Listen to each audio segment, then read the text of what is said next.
first of all, I'm Nilananda and I'm host for today's session. And on the behalf of Jagadishwari Sangha, I warmly welcome Dr. Arghya Dīpta, and everyone present in the meeting. It is a great honor to have him here on this special discourse on Tārā-Krama and Cīnācāra Upāsanā. Today's session, we will talk about the various kramas of Tara, the various forms, and also the chronology for and we are very blessed to have Arghada here. He is an accomplished artist, a dedicated practitioner, and he's also from our parampara, by the way, and he's a learned scholar. So his insights can like beautifully bridge Tara to us, if that makes sense. So with this, let us begin our official session. So over to you, Arghada. Okay. Good evening. Am I audible? Yes, you are. Okay. So my heartiest thanks to Jagadishwari Sangha. So I'm here to talk about the Upasana of Tara and the Mahachina Krama. Of course, like being mindful about certain zones of exclusion which cover matters that are highly esoteric and are to be shrouded under profound secrecy. Those I won't be talking about, but the rest, at least Gupta should not mean Lupta. That's my point. By the way, say when we talk about Tara, the one who delivers. So this, like I'm quoting from a wonderful article by Kaulacharya Divyanandanath, that three, the term Tara is derived from the dhatu three, which is three plavana taranayo. So she delivers from what? Tara is the one who delivers. She delivers from what? या स्वोपाकासानाम jalad आपत्तेर्वा tarayati satara. She who delivers her upasakas from waters is Tara. So water, delivering from water, delivering from floods. If there is a deluge, she will be delivering from that. This is a very integral part of Tara, and it is assumed by historians that she might have been originally a goddess who was invoked for protection, like in course of like if anybody embarked into any a seafaring expedition, sailing expedition, then her protection was sought. So it can be argued that probably the sailor community, the sailors, the seafarers, and even boatsmen, she was the goddess whom they used to worship for protection from the dangers that they used to encounter in course of their journey across oceans and seas. Now, in course of time, this got over owing to metaphysical overlayings.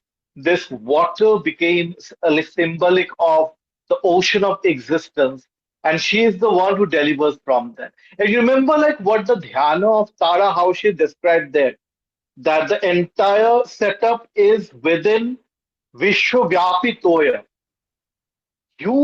a huge mass of water engulfing the entire universe. Within that water, one has to meditate Tara. There is a course of meditation, how the lotuses have to be meditated upon, and there Tara is to be visualized. So even in her visualization, you have this reference to waters. So she was the goddess who delivered from waters.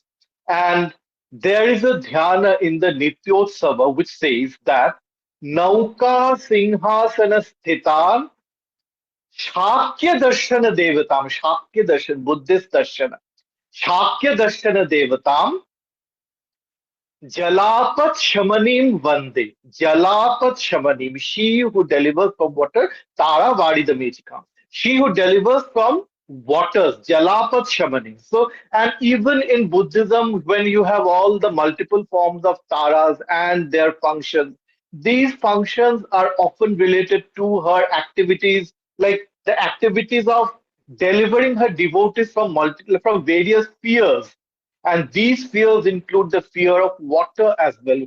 Like invariably, the fear of water is there. She'll be delivering her upasakas from waters, which later got metaphysically interpreted as the water of Bhavasagar, the water of existence, and she is Bhavatarini. And even in the Brahmanda Purana, the Lalitopakhyan, like even in later times when she got elevated to the status of a Mahavidya, a great goddess who saves her devotees from the waters of existence, this association with literal water has remained somehow. Because even there she is called Naukeshwari. She is in charge of the Naukas of Lalita. And she is stationed on a gem-studded boat. So boats are always there for Nauka Singhasana Sthita. Boats are always associated with Tara. So, and as we know, that Tara is widely worshipped across Hinduism and Buddhism.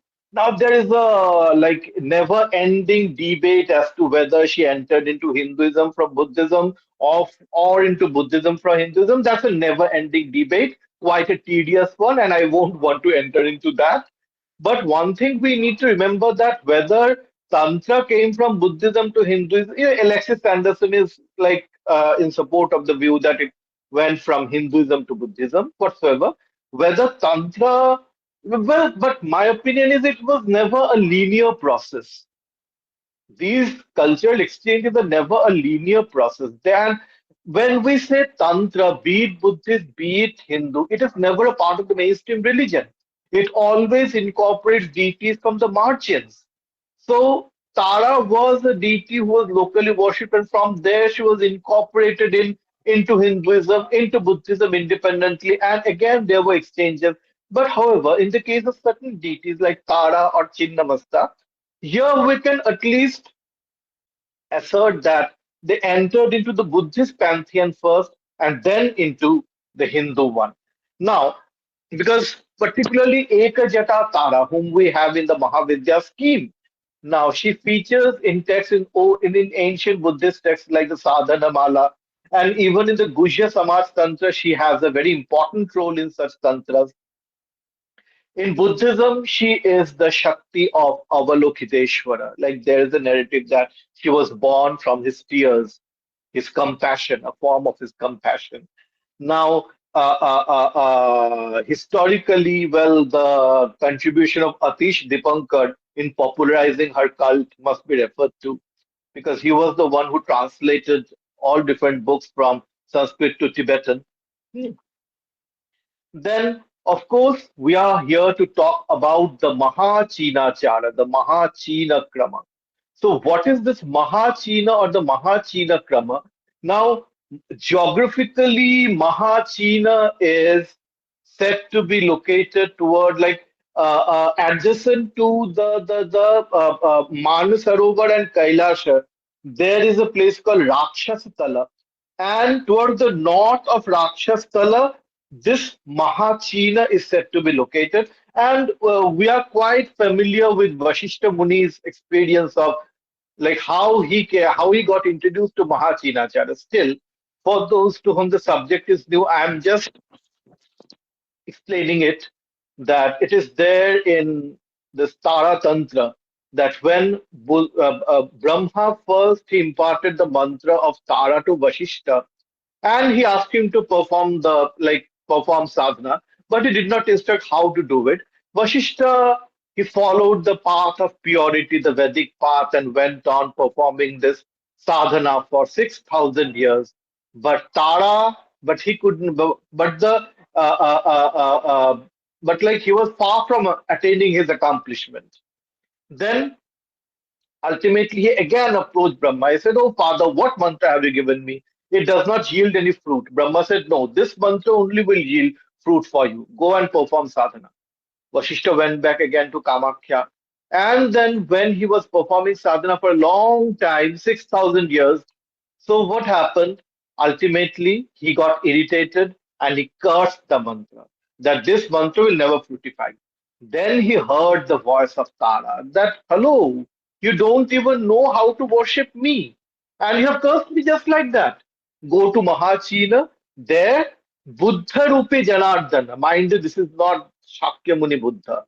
The Buddha Rupi Janardana, he is there and learn Cīnācāra from him. When Vashishta Muni went to Mahachina, he saw that Buddha Rupi, Vishnu in the form of Buddha, he was engaged in the drinking of wine, in sexual intercourse with women, okay, in the consumption of meat and fish, and this created aversion in the mind of Vashishta. He said, what kind of sadhana is this? Oh my God, such all these impure things. And then Buddha, not Sakya Muni, but Buddha Rupi Janardana, he said that, look, if you want to attain accomplishment in Tara Mantra, this is the only way that you have to practice. This Mahachina. There is no way out. So this Mahachina, like taking into consideration its geographical location, it can be assumed that the cult of Tara originated from there and then came to India through Tibet. And then what happened? Vashishta Muni, he came there and under a shala tree he performed sadhana, and in Tara Pitha, the present Tara Pitha, he attained his siddhi. So this is the narrative of Mahachina. Now, of course, what is very significant and unique about Mahachinachara is its heterodox rituals. I shall come to what we exactly mean by heterodoxy and why does the sadhana of Tara involve heterodox rituals. I'll be coming to it. But the thing is that from now these Mahachina sadhakas, they came into contact with the Shaiva Shakta sadhanas, who then incorporated this Mahachinachara, and from there, the sadhana of Tara, it came into the Hindu Mahavidya pantheon. Now, Professor Gudrun Buhenman has made an extensive study of how the dhyana of Tara in Shashwata Vajra's text, Mahachina Tārā Sādhana, that dhyana itself was incorporated into the earliest Hindu text that contains the dhyana of Tara, which is the Bhetkarini Tantra, 13th, 14th century. Okay, so the earliest Tantra, the earliest dhyana of Tara, the earliest featuring of Tara, the dhyana of Tara, this Pratyalira Padarpita Agni Shavari, the Ghoratta I'm not reciting the entire thing. So that was incorporated from the Buddhist text. And she has proved it. And this dhyana was only later from the Bhetkarini Tantra, it was incorporated into the Sri Vidyanava, Tara Bhakti Sudharnava, Brihat Tantra Sara, Brihan Neela Tantra, Purashcharanarnyava, then Tara Rahasya by Brahmananda. Okay, so the first available source of the dhyana of Tara, Pratyalira Padarpitagni, this is a Buddhist source. So from there we can, if not conclude, then at least we can assume that the cult originated in Buddhism, and from there it came to Hinduism. And even in her iconography, if you look at the iconography of Tara, the presence of Akshobhya in the form of a serpent on her head, this again testifies her Buddhist origin. Because in among the Panchadhyani Buddhas, Amitabha, Akshobhya, Vairochana, Amok Siddhi, and Ratna Sambhava, Akshobhya is the Kuleshwara of Tara. And in Buddhist iconography, you see these Kuleshwaras given like tiny icons of the Kuleshwaras present over the head of the deity. So here you have Akshobhya present over her head, and that has been carried on into the later iconography of Ekajata Tara as well, where the Akshobhya in the form of a serpent is seen as tied on the knot of her matted hair. Now, why the serpent form? Now, I was having a very interesting discussion with Aninda Bandhu Guha, like during the Bashanti Puja, that since Nagarjuna is credited, like it is said that he had brought the Upasana of Tara from Nagaloka to the human world, Akshobhya is given the form of a Shwetanag, a serpent, in order to, this is owing to her association with Nagarjuna. And since it has been brought from the Nagaloka, and that's why you see serpents all over her body. So,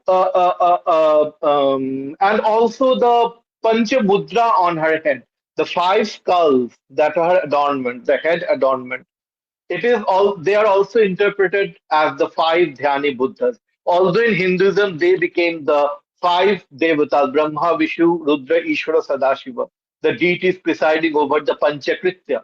So now the function of these deities are over, they have burnt away and they have turned into Shunya. I'll be coming to the concept of Shunya as associated with Tara later.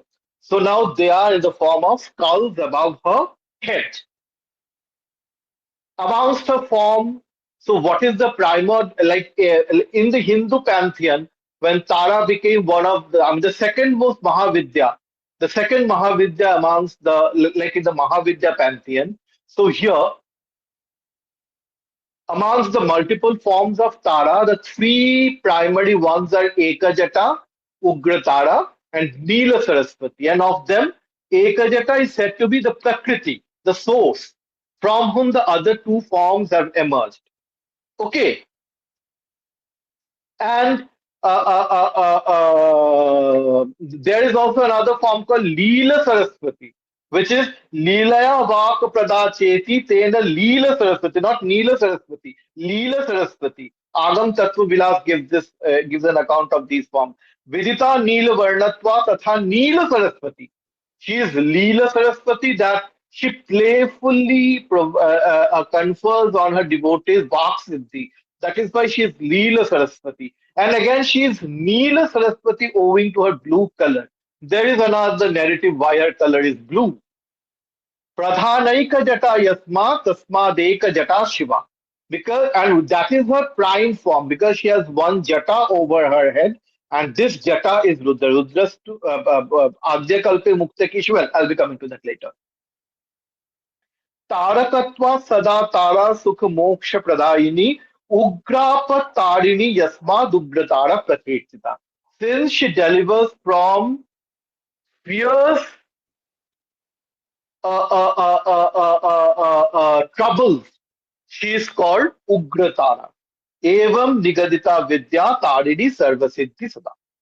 And the Neela Tantra, it gives an account of eight taras. Tara, Chogra, Mahogra, Chavajra, Kali, Saraswati, Kameshwari, Bhadra, Ityeshta, Ityashto, Taridi Smrita. Tara, Ugra, Mahogra, Vajra, Kali, Saraswati, Kameshwari, and Bhadra Kali. These are the eight forms of Tara according to the Neela Tantra. Again, the Agama Tantra Vilasa, it gives an account of 13 Taras. There is Ekajata, Ugra Tara, Neela Saraswati, Leela Saraswati, the two are different. Neela Saraswati and Leela Saraswati, Mahaneela Saraswati, Tara, Ugra, Mahogra, Vajra, Neela, Saraswati. Okay, at first there was Neela Saraswati, and again here is Neela and Saraswati separate. Neela, Saraswati, Kameshwari, and Bhadrakali. Okay, now in the Hindu pantheon, once she gets incorporated, you see Kali and Tara and Kali, they feature in a very indistinguishable relation. So, like Yatha Kali Tatha Tara Tatha Neela Saraswati.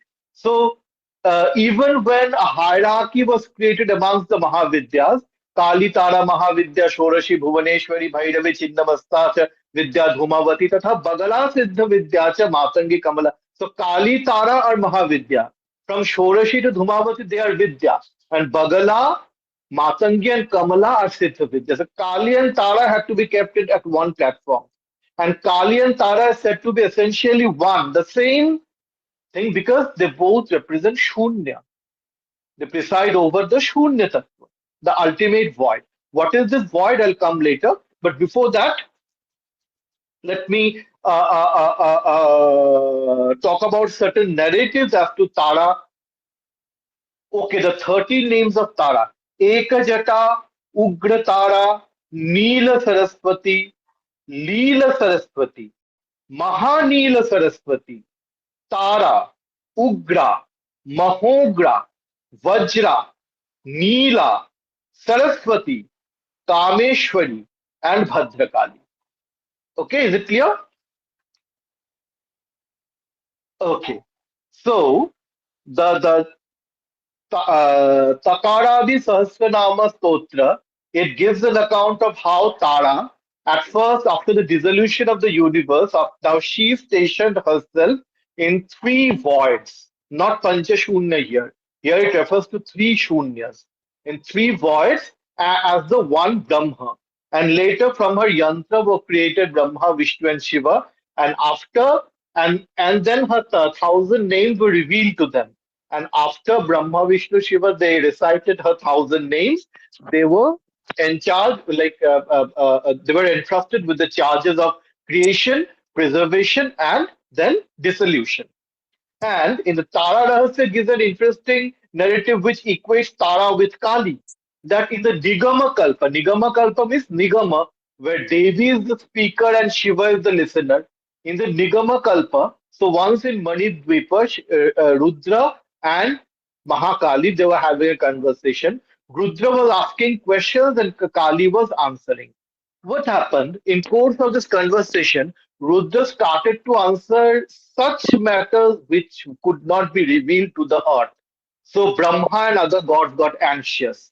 They approached Manidvipa, and since they were in a sexual, like they were in a sexual, like engaged in a sexual ritual. So she was Digambari then, she was unclad. And on seeing the gods, she bit her tongue out of embarrassment. Then what Shiva did, he took off his own Vyaghra Charma, the tiger skin, and he draped that around the waist of Kali. And then she turned blue and he presented a lotus at her feet, which she accepted with her left hand. And then Rudra herself lay under her feet.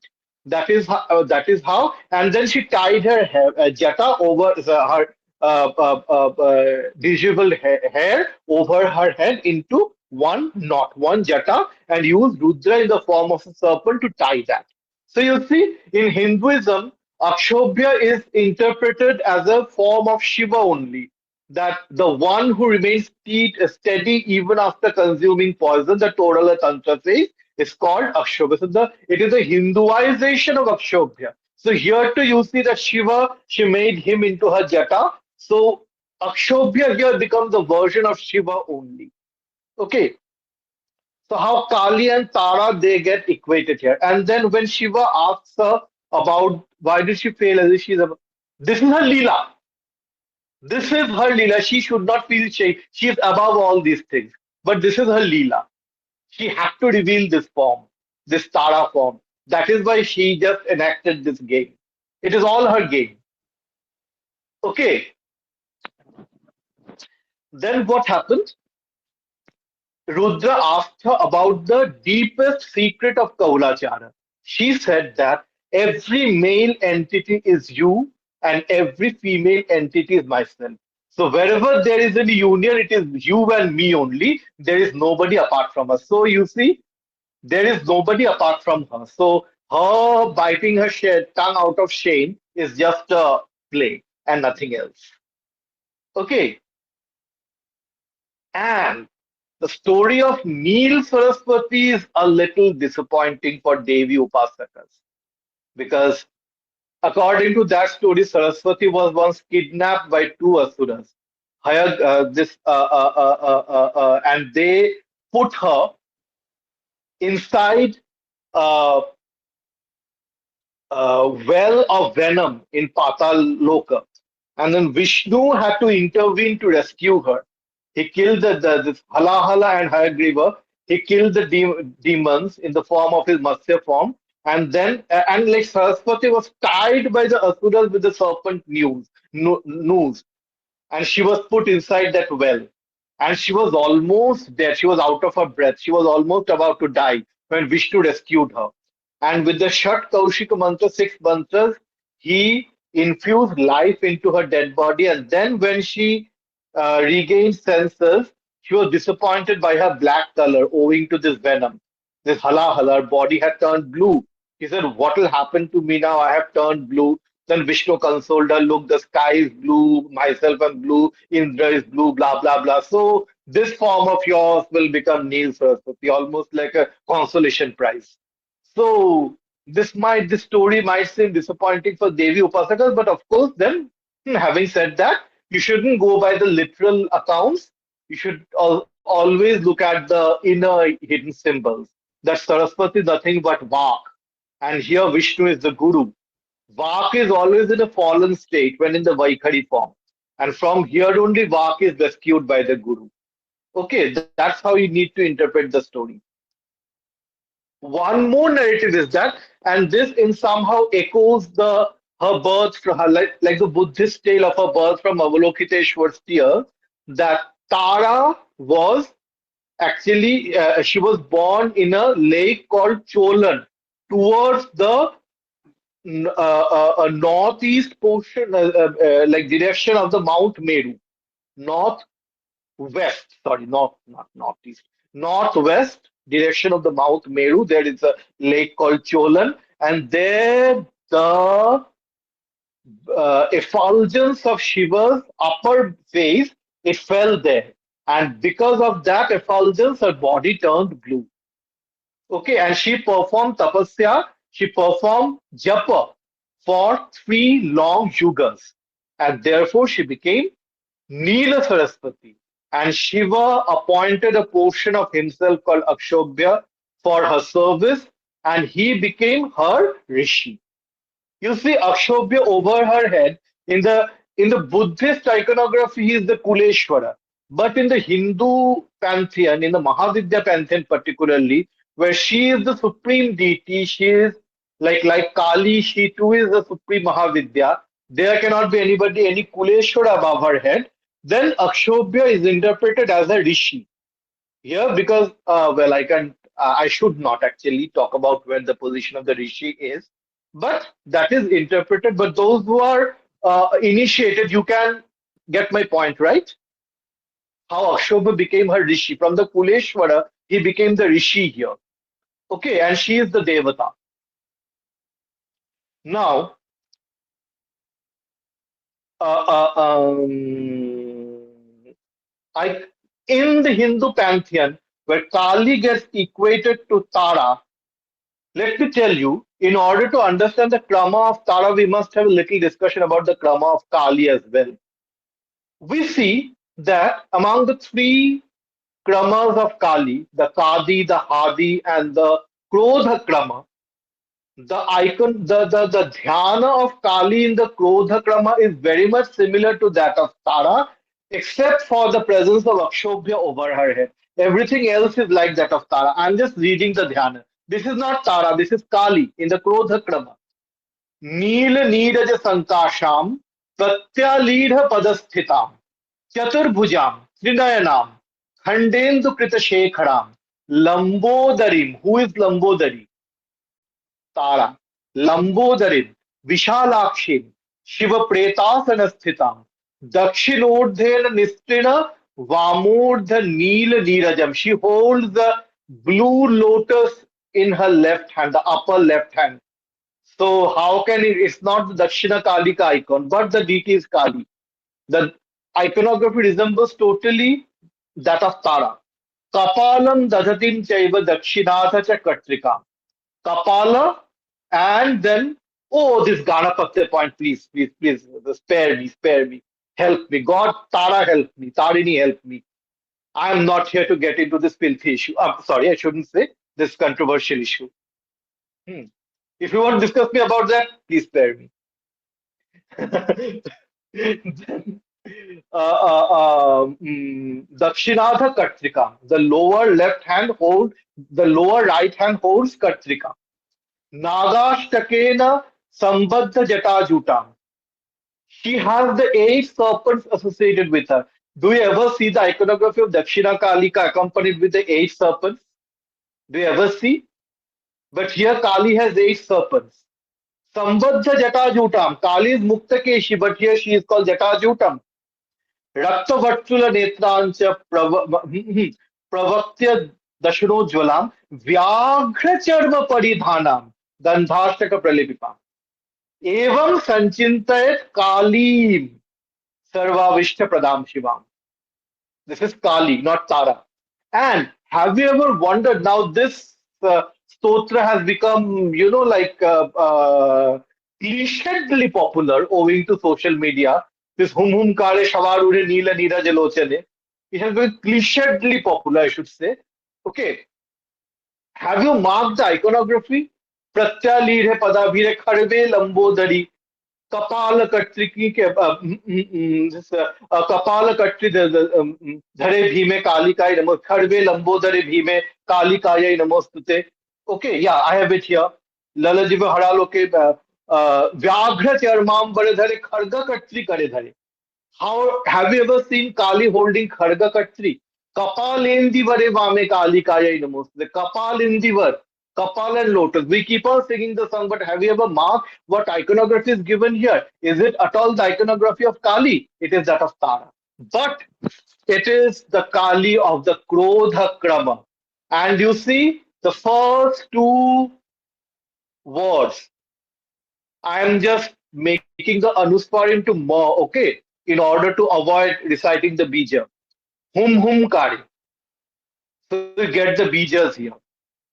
Okay, I have not recited the bija. I have just made the Anuspar into ma. Okay, so what you see that here the bij, the krodha, the three bijas of Dakshina Kalika, the Adya bija, the krodha, the kurcha, and the Maya bija. The kurcha features twice before this stotra. So here Kali and Tara get connected. So could you get my point? And even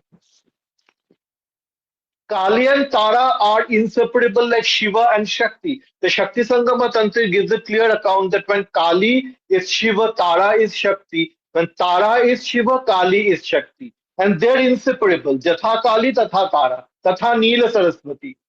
They're always the same. Hmm.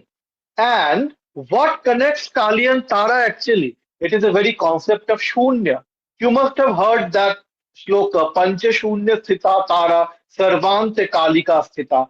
Tara is stationed in the five voids and Kali in the final void. What are these five voids? They are Akasha, Mahakasha, Tattvakasha, Parakasha, and Suryakasha. Where are these voids located? In the body? Between the spaces of the chakras, between Mooladhara and Swadhisthana, it is the physical sky, Akasha. Now, these Akashas are the ethers of the Bhu, Bhuvaswa, and the corresponding other, what to say, lokas, regions. So, Akasha is the space of the Bhuloka, the sky that we see above our head, the blue sky, that is Akasha. Then Mahakasha. Mahakasha is the sky of the Bhuvar Loka. It is the sky of the Bhuvar Loka. Then Tattvakasha. Tattvakasha is the sky of the Swaloka.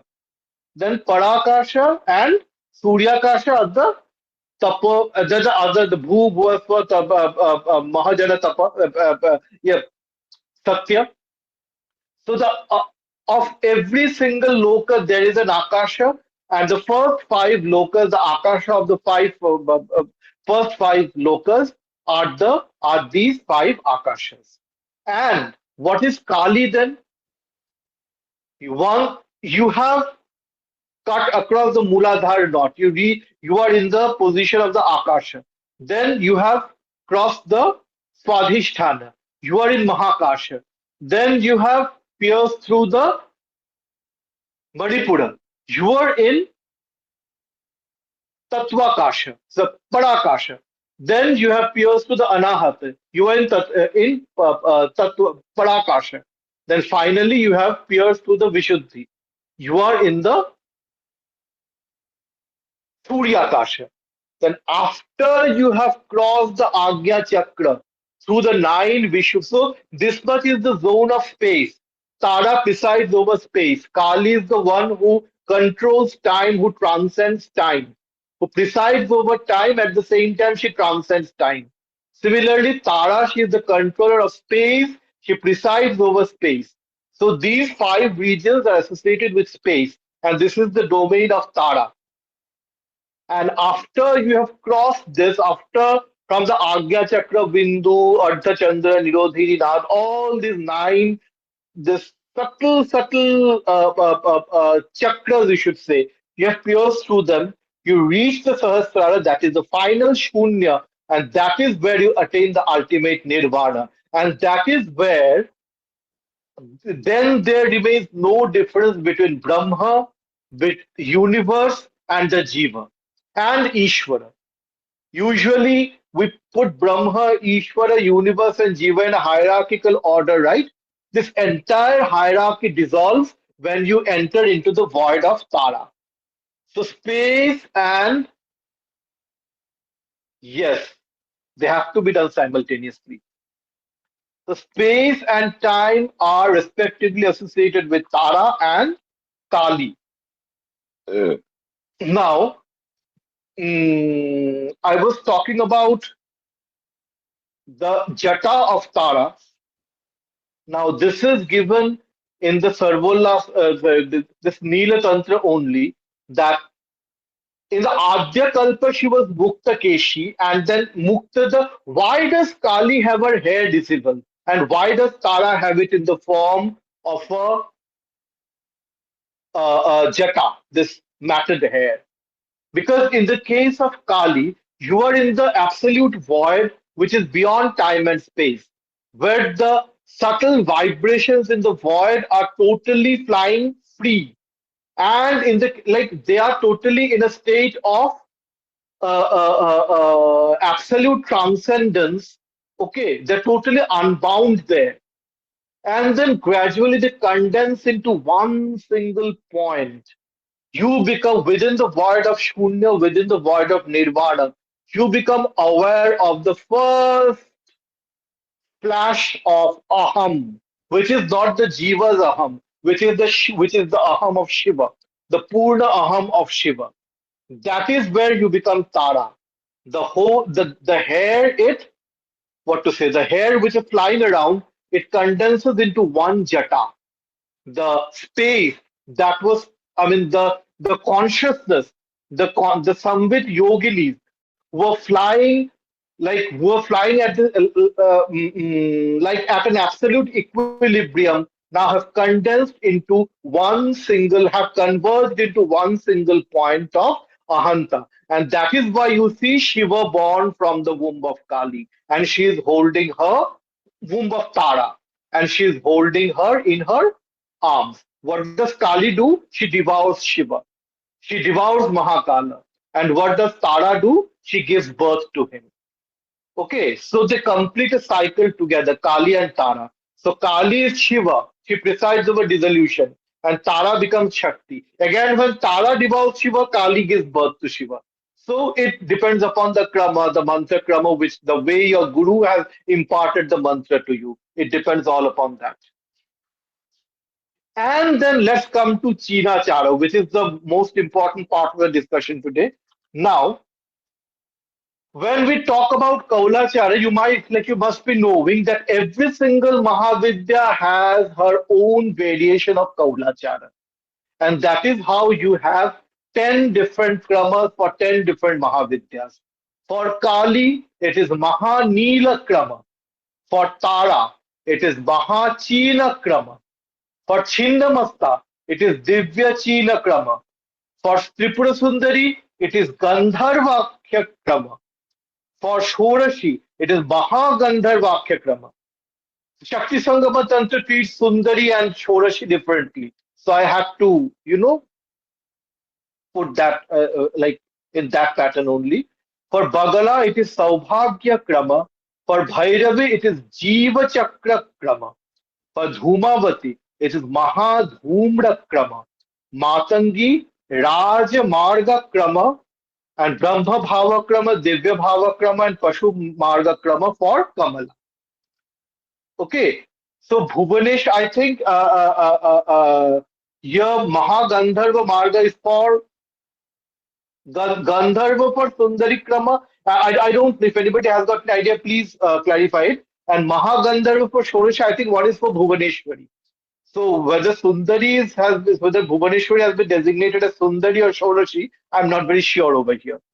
I think it is Sundari. The Gandharva Krama and Mahagandharva Krama, not much difference. Hmm. So, why is this Mahachina Krama for Tara?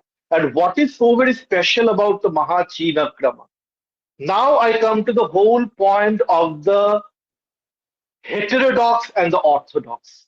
Now you see, I would refer to a wonderful article by Alexis Sanderson, which is Purity and Power Amongst the Brahmins of Kashmir, that he talks about heterodoxy and orthodoxy. So, what is the difference between the two?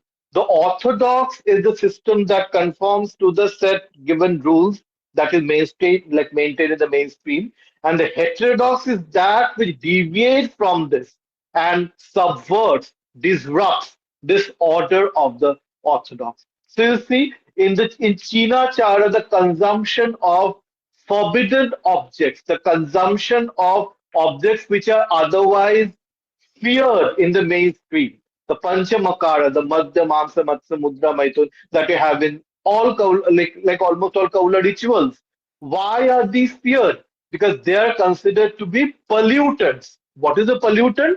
A pollutant is something which has the potential to disrupt the order, disrupt the established order of something.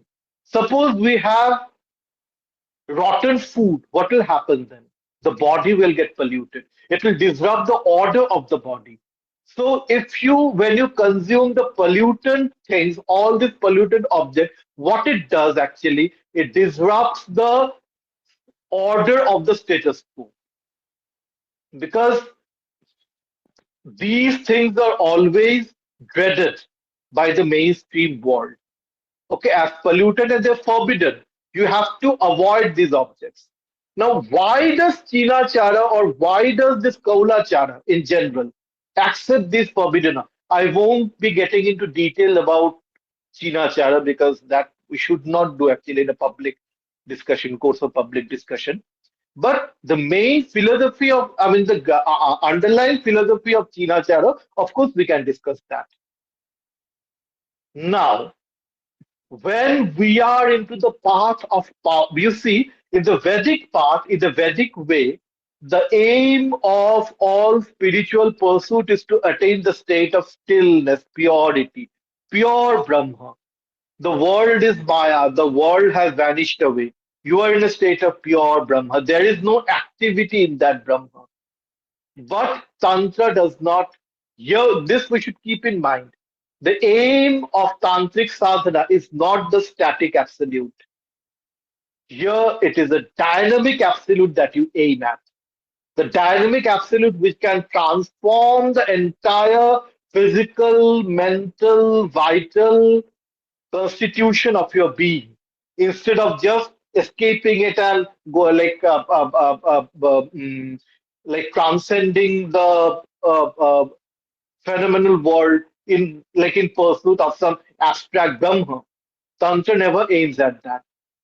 You can like make the the silent static Brahma your target, but provided the condition that you won't stop there taking it to be the final end. But you have to proceed further to know that the same Brahma is the dynamic Brahma. Have you heard about Totapuri? His experience with Sri Ramakrishna? What was that? Totapuri in the beginning, he had known, he had attained Brahma Jnana. He thought that, well, I have attained the ultimate thing, now my journey is over. But actually, he had covered only half of the journey. The rest was yet to be covered. And that is what Sri Ramakrishna made him undergo.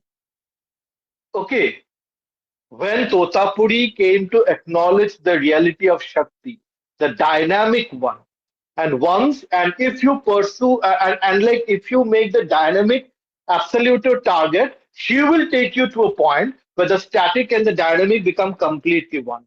The Advaitist has always the tendency of treating the static as the ultimate end and the dynamic as something below it. But the Tantric would treat them as like this, not a hierarchical way of approaching the static and the dynamic, but an integrative way. The static and the dynamic here become one. And if you want to attain the dynamic absolute, What is the dynamic absolute? It is Shakti, energy. So every single object in the universe, every single thing is energy only. What did Vamadeva say? Tara Shaguna, Tara Nirguna, Tara Brahma, Tara Jagat, Tara Shuchi, Tara Ashuchi. You cannot have this binary of Shuchi and Ashuchi here. The pure and the impure.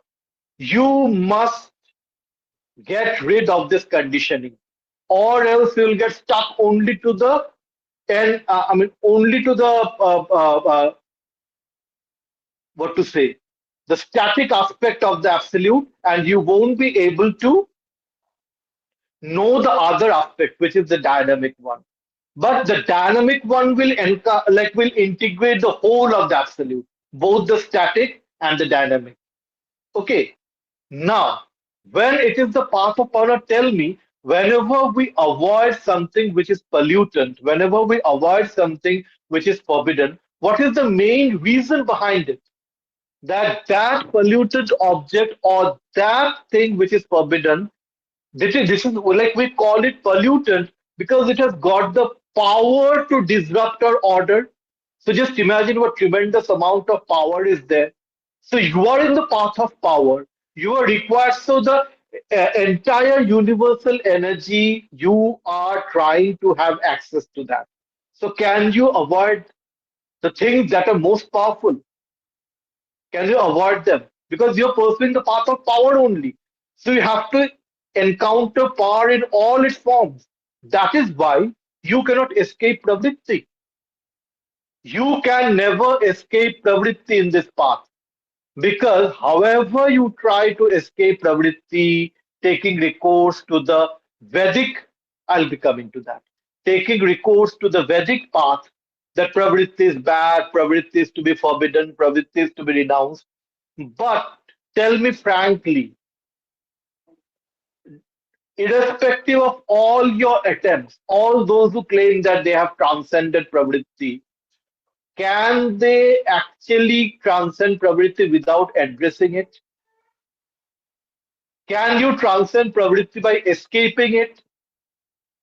It will remain in your subconscious. And any time it might feature back.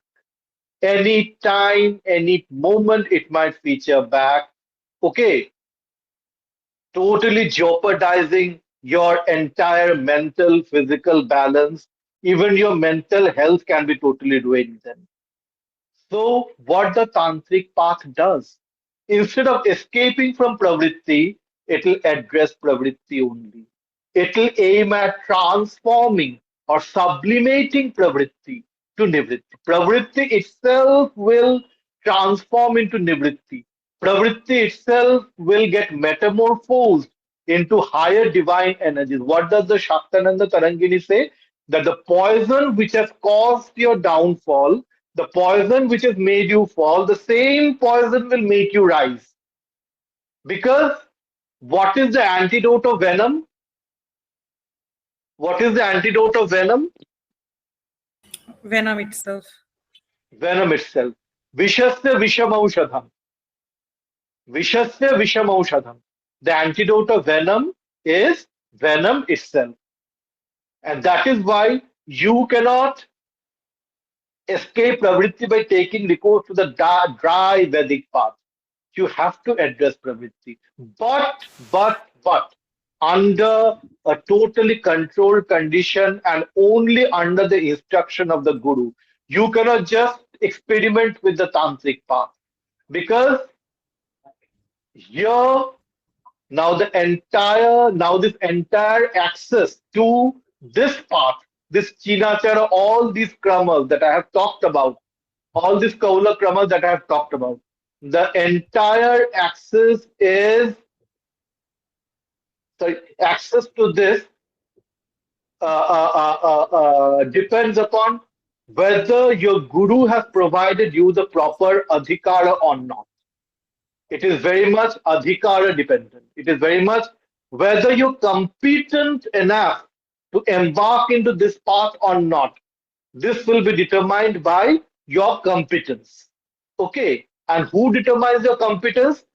the only and only your guru and nobody else. You cannot say, oh, I have attained this competence, so let me read like how to perform kulachara from the books and let me perform them.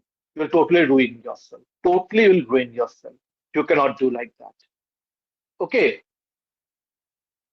Okay. Questions are popping up one after another and just not being able to follow follow them. So that is how. And here you see, we come. That is where you see, you come to the three bhavas in Kaulachara: Pashu bhava, Veer bhava, and Divya bhava. Who are the Pashus? Who are the Pashus? The Pashus are the are the bound creatures who are constrained by all social conditionings. For them, the Vedic path like is prescribed. For them, like they are to follow the Vedic path. Who is the Veera? The Veera is the one who is competent to enter into the path of Kaulachara, to have access to the five makaras in their gross form. That is the Veera. But not for just mere indulgence of the senses, but he or she knows the Veera, when the Veera consumes alcohol, it is not alcohol, it becomes Amrita. When the Veera consumes meat, it does not remain meat. It becomes something which I should not say. When it is fish, it is something which I should not say. Some divine power, subtle, they all transform into yoginis. The Shaktis which reside in these objects as negative energies transform into highly positive goddesses when you consume the yoginis. And when your Karaneshwari, the yoginis flowing through your senses, they encounter these energies, they too get transformed. And your Kundalini takes an upward course. That is what the secret of Virachara is. And finally, when you have reached the goal, when you have attained the goal, that is the Divyachara. Then you don't need to take recourse to external rituals anymore. All the rituals are performed internally. But then it depends upon traditions whether Virachara is separately given or it is included in Kaulachara. I mean, this Divyachara is separately given or it is included in Virachara only. So I think I have covered the most of Cīnācāra as much as it could be covered. Upanayana necessary for sadhana. See, these are to be learned from the guru. I am not the one to talk about these things now. I can discuss only the theoretical aspect. I won't be talking about the kriyas. I told you at the very outset. So please, can you read out the questions because it's a bit difficult for me to read from here. Yes, I got you. So if anyone has any questions, so they can like I post think them. a I can. number of questions popped up on the Yeah, screen, yeah. I'm going but back to. hmm, Don't the people suffering from dissociative identity disorder have different pravritti at the same time? that is a different point altogether. Yeah. That is a different, totally different point. I can discuss that, but not here. Not here. Sir, please shed some light on the relationship on Matara and Bhagwan Ram. Yeah. So every Mahavidya is associated with an avatara of Vishnu. The avatara is said to have have their origins in the Mahavidyas. For example, the Toral Tantra, the Mundamala Tantra, they give an account. Somebody said wrote something about Panchamundi. Oh my God. So Krishna, Kali is Krishna, Tara is Rama, Tripura Sundar, but I don't know. Somehow, I myself personally am not very convinced about this equation of Tara and Rama. Because when Rama came in Treta Yuga, he came to teach Dharma, the conventional Dharma. He had to teach how to conform, how to follow. Because until and unless you conform to Dharma, you won't be able to transcend it. Conventional Dharma, I mean. And Tara is all about transcending the conventional dharma. Or rather, Rama and Tara, they are like two halves of the same coin. In one aspect, she teaches how to learn the conventional norm, like how to conform to the conventional norms of society. And as Tara, she teaches you just the opposite. As Rama, she teaches you to learn, and as Tara, she teaches you to unlearn. Because in order to unlearn, you have to learn first, right? So Rama and Tara are like two halves of the same coin. Same goes for Kali and Krishna. In one aspect, it is fierce, and in the other aspect, it is beautiful. Okay. So many questions. My God, I'm not being able to read. I got you. I got you. Wait. Okay. So Panchamudra Vibhushan. What are the Panchamudras associated with Tara? The Panchamudra, the five skulls overhead, they're the five Dhyani Buddhas I told you, right? In Buddhism, they're the five Dhyani Buddhas. In Hinduism, they become representatives of the five aspects of Shiva: Brahma, Vishnu, Rudra, Ishwar, and Sadashiva. The five deities who are associated with the five Krityas, the Pancha Krityas. Why is Tara more associated with cremation ground sadhanas? Also for Tārā-Krama as per Cīnācāra, is it important to be married? This I can't, I won't be saying. How to deal with positive energy one gets while worshipping goddess? This is to be learned from the Guru only. How is Ma Kamakhya and Matara connected? In the 108 names of Matara, there comes a name Om Kamakhya Nama.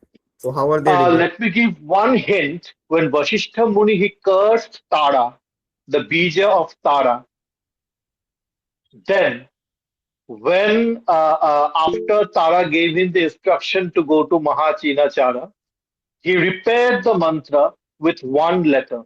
If you subtract that letter, what is left is the bija of Kamakhya. I won't be saying anything more.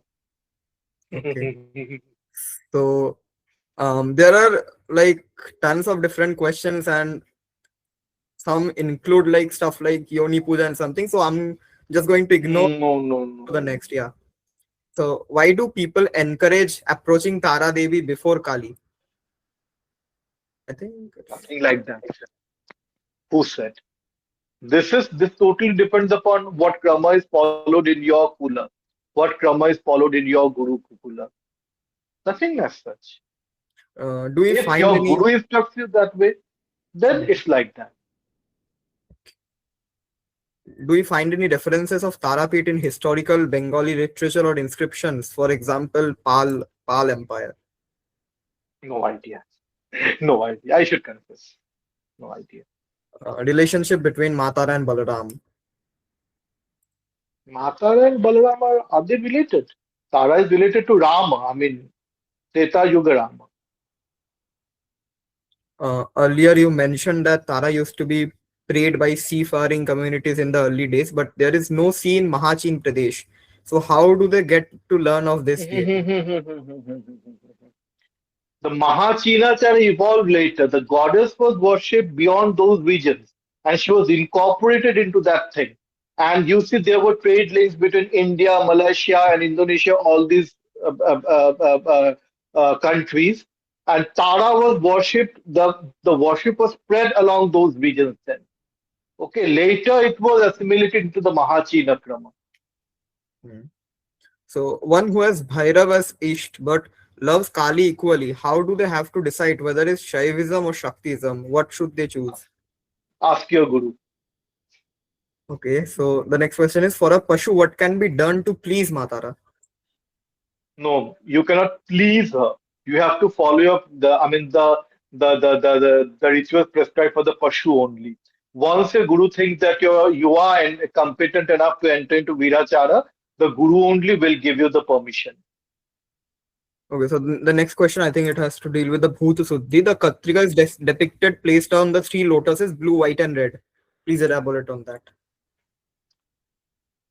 Well, I touched upon this point, but I didn't enter into much detail. Well, I should not. Should I? Because this is something too esoteric. No? The three lotuses, three colors, and then the Katrika, because there is a bija related with that. And I Yeah, don't want to enter into that. I think I should not discuss this, right? sure. Yeah, that's fine. How do we become perfect sadhaks? I think you should touch a bit on that because you are in this line since a long time. So No, I'm big. See, how to become a perfect sadhak, to answer that would mean that I myself claim to be a perfect sadhaka, which I should not. no, but Which I do not it's and a, which I should it's a my personal question. So what like any suggestions for the upcoming generation who are entering into this line? not. Don't play with tantra. Okay. Don't play with tantra. It's not a plaything. Please And explain some don't follow podcasts. Don't try to practice by following podcasts and books. And yes, but yes, on a serious note, keep in mind that tantra is the shastra meant for this age only, the Kali age only. Now, just as the relation between Tantra and Kali is like that of a disease and a medicine, just as a medicine functions in it like provide its best function when there is a disease at the opposite end. And the disease too is required for the medicine to function, and the medicine is required for the disease to heal. Similarly, Kali and Tantra are related to each other that way. And remember one more thing. For the present age, when we have entered into a new times of worldviews, of more integral visions, of like we need a philosophy which does not exclude matter and mind, which does not segregate matter and spirit, which does not segregate bhoga and moksha, which integrates the two, which is more integral, inclusive, and assimilative. That you have in Tantra only. Tantra would never ask you to renounce anything. yeah. Tantra would say that be what you are and perform sadhana by remaining what you are. You don't Hmm. need to become what you are not. I think this particular nature of Tantra, the inclusivity, is what makes Tantra superior to other paths. Exactly. This inclusivity, number one. And number two is that Tantra never rejects anything. It's a world embracing philosophy. It's Right. not a world rejecting philosophy. Yeah. You don't need to repress your desires, your emotions, the sexuality, the tantric path. You're required to elevate them, to sublimate them. Definitely. So yeah, we are doing the recording. The whole session is being recorded. Don't worry, it will be posted. What are your opinions on Trika philosophy of Avinav Gupta? Trika is a different thing. If you want to join the Ramakrishna Mission Bose House campus course on Tantra, please then you can join. I keep on providing. Some of my students are here only. Okay, I have been providing long lectures on Trika for say weeks or so. Okay, that is a different thing altogether. Right. We are not Uh, here to talk about Trika today. Definitely, yeah. Another question related to Darshan. Can you put light on how non-duality of tantras are different from Shankara's Advaita Vedanta? Very, yeah. Now we have come to a very relevant question. A very relevant question. Shankara's non-dualism is an exclusive dualism. In Shankara, you attain the non-dual identity with Brahma at the cost of your phenomenal identity. You need to reject the phenomenal world in order to attain the non-dual of Shankara. But in Tantra, it's an inclusive non-duality. Though both the philosophies are one is Kevala Advaita and the other is Paradvaita. Although both are non-dual, both are based on the doctrine of non-dualism, the implications of non-dualism are different in two cases. In Shankara's case, it is an exclusive non-dualism, which excludes the world.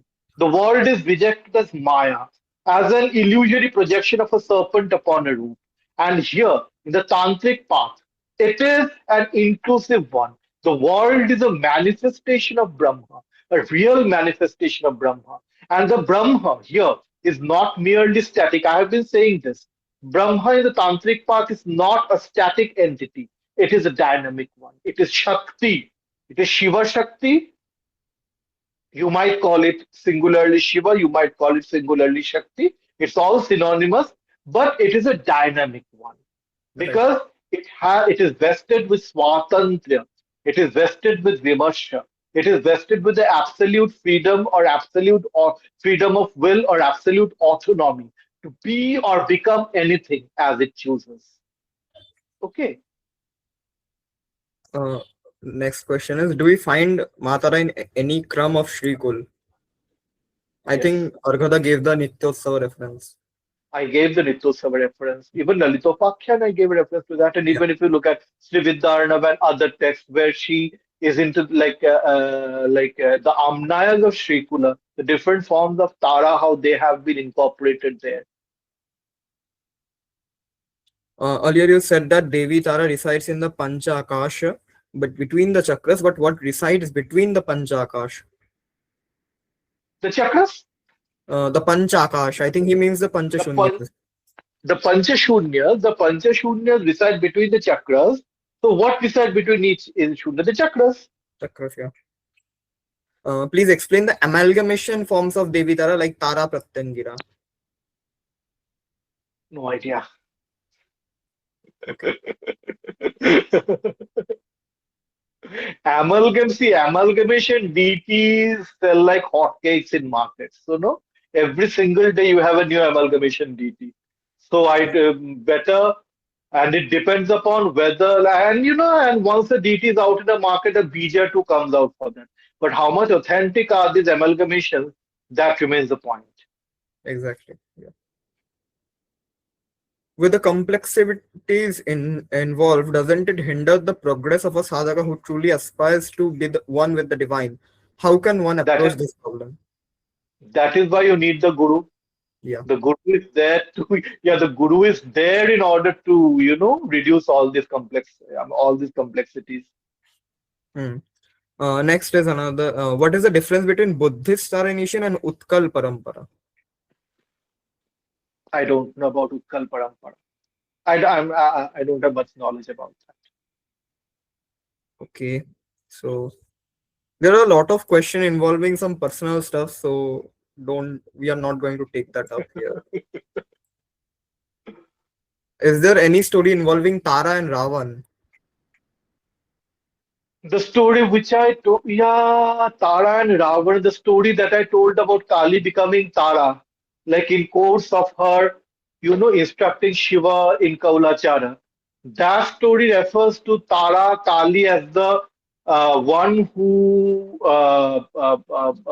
vanquished the Karalasya Ravana. Now this Karalasya, now the Kali, the Ravana whom Kali kills, is not the Dashanana Ravana, but the Sahasra Skandha Ravana, whom Kali killed, like Sita killed in the form of Kali. Oh, you must be asking question about Ravana worshipping Tara.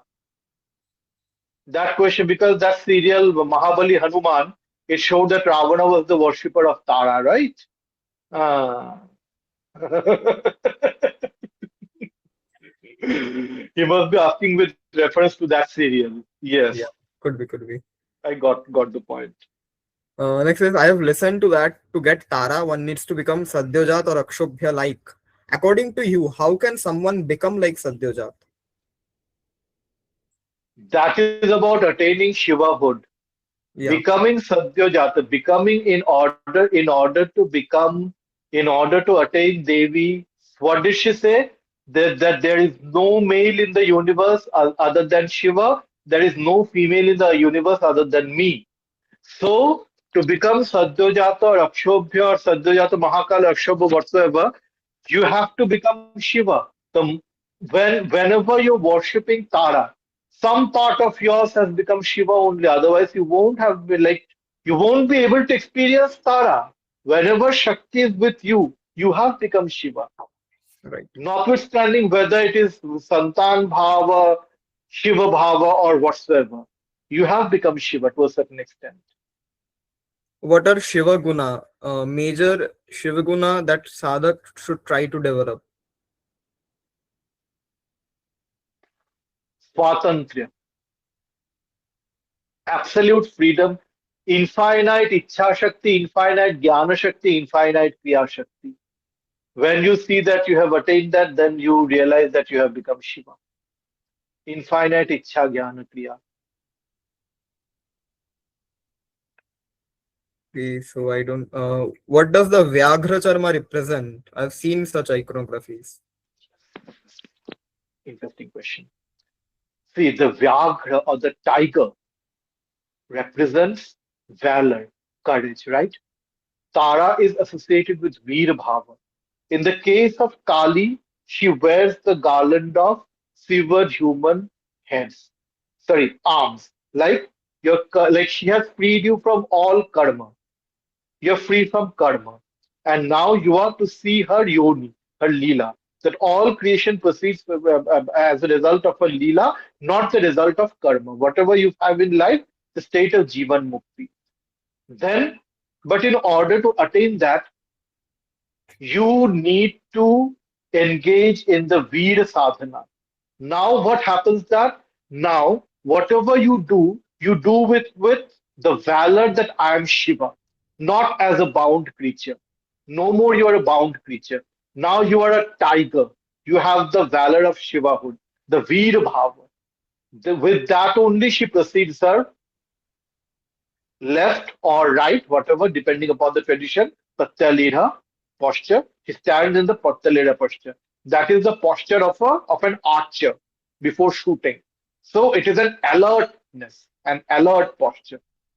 So this tiger, the alertness of a tiger, because Tantra is the path, which is like walking on a double-edged sword. So you have to be alert every moment, like a tiger hunting. Next is Yes. Dhumavati. What are the achar of Dhumavati, Matangi, and Kamalatmika? See? No. I have Acharya means the Krama, the name of the Krama. Yeah. I think. Okay, Dhumavati is Mahadhumra Krama. Matangi is Rajamarga Krama. Bagalamukhi Saubhagya Krama. And Brahma Bhava Krama, Divya Bhava Krama, Pashubha Marga Krama are for Kamala. Chinnamasta too has a Krama. Chinnamasta, see, Cīnācāra has two, after Veera Cīnācāra and Divya Cīnācāra. The Veera is for Tara and Divya Cīnācāra is for Mhm. Chinnamasta. Does becoming like Shiva transcend the conventional gender norms, experiencing Devi as a female devotee? Yes, not devotee. Experiencing Devi as the energy that constitutes you. Why should Devi be a devotee? Devi is not a devotee. A Devi is the one who is being worshipped. No. I think And she means that like she's a female. So how does attaining Shivahood is for her? okay, when you have entered into Veera Bhava, you have transcended your gender identity as well.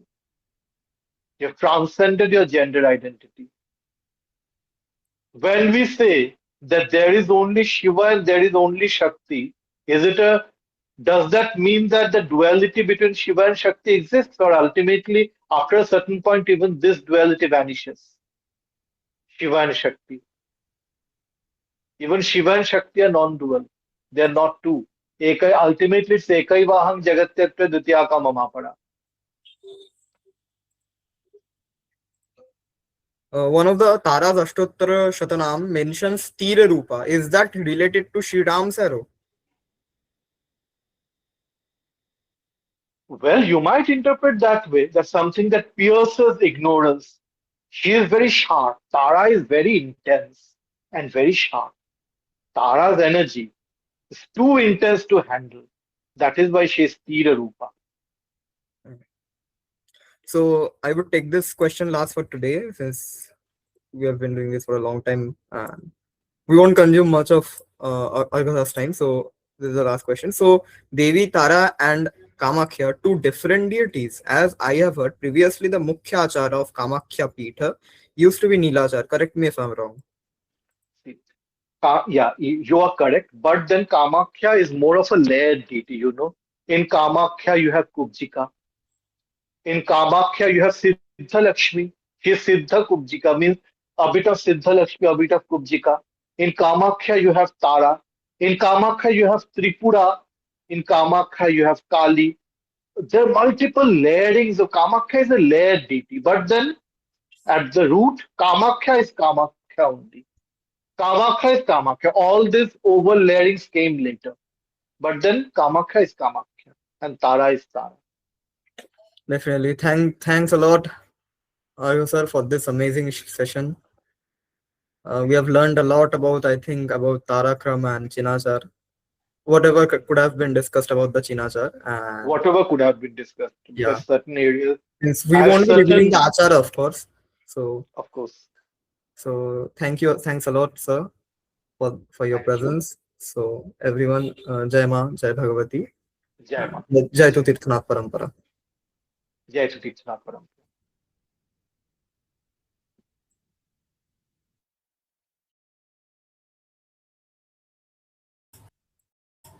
Chalo, all of you can now leave the meeting.